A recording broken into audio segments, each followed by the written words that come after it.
Bowtie Guy 85 here, and today we're going to be talking about the difference between button-on and clip-on suspenders.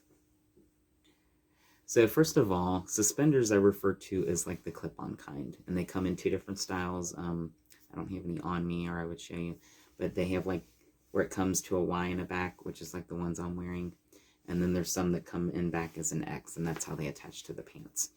Now the clips, they're usually metal clips, and then they have like these kind of teeth on them that dig into the trousers, versus the button-on kind where there's buttons on the inside of the trouser, like that, and you have these little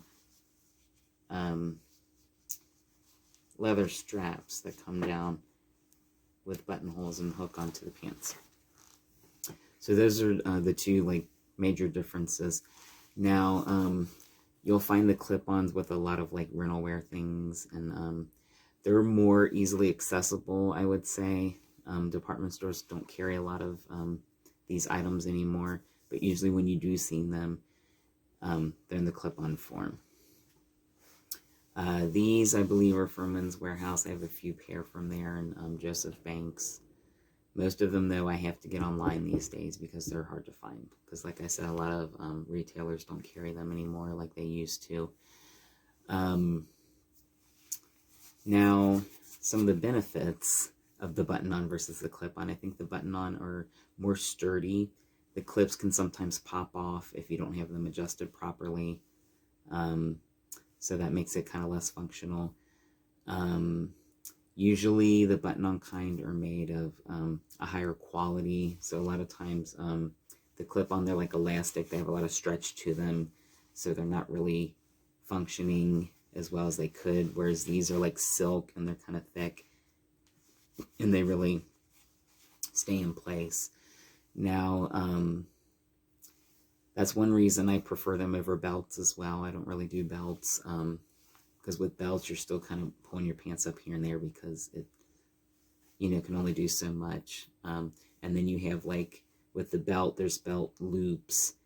And sometimes you're between loop sizes. Whereas the suspenders, you have the metal clasp and you fasten them where you want them. They're going to stay exactly there the whole time. You move around, you're bending over or squatting, your pants, your waistline is going to stay where you put it. So that's beneficiary. Now, the thing about the clips, with the teeth, like I said, they can pop off because the teeth sometimes don't kind of stay on if you don't have adjust them properly. Also, over time, the teeth, they're going to eat away at the waistline, and you're going to get these kind of marks, and it's not all that great looking. Whereas the buttons are on the inside, and it's kind of concealed. So I kind of prefer those. Now, another reason people wear the clip-on versus the button-on is because the pants don't have the buttons in them. And that is an issue. So, there was a time when pants automatically came with the buttons in them. When I worked in menswear, this is probably almost 15 years ago now. Pretty much every suit we sold, unless it was like a separate pant, already had the buttons in them. Now it's something you have to have added on. Now it's not an expensive alteration. It's only like $8 to $10 a pant. But yeah, that's one reason. A lot of times I'll have them added on if I'm having something made or having something customed. I always make sure to have those added on. But I do have like buttons and some needle and thread, and we'll do it myself if I ever have one that pops off and need to repair it, or if I buy a cheaper slack somewhere that doesn't have in-house tailoring, I'll sew them on myself, which I'm going to be showing you in my next video, a little demonstration on sewing buttons, so stay tuned for that.